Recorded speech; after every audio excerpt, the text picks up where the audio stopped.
আউযু বিল্লাহি মিনাশ রাজিম বিসমিল্লাহির রহমানির রহিম। আজকে নতুন ভিডিও শুরু করলাম। তো চলুন দেখে নিই গাছতলা খেজুর গাছ। শীতকালের মৌসুম শুরু হলেই শুরু হয়ে যায় খেজুর গাছ তোলা। তো এই খেজুর গাছ থেকে এখন তোলা হচ্ছে, এর পূর্বে বের করা হবে রস, রস থেকে হবে গুড়।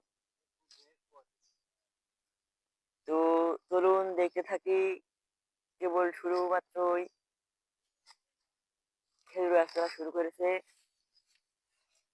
তারপর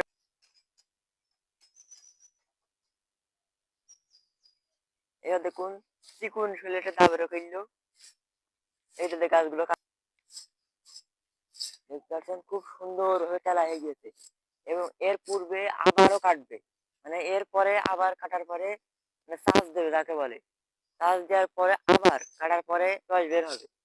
তো সেটা আপনাদের দেখাবো, এবং যে এভাবে এবারে কেটে কেটে রস বের করে খেজুর গাছ থেকে গুড় হয়, সুস্বাদু গুড়। যারা আপনারা খেয়েছেন তারা জানেন। কি হচ্ছে, সেবন সুস্থ হয়ে ভালো থাকবেন। আল্লাহ হাফেজ।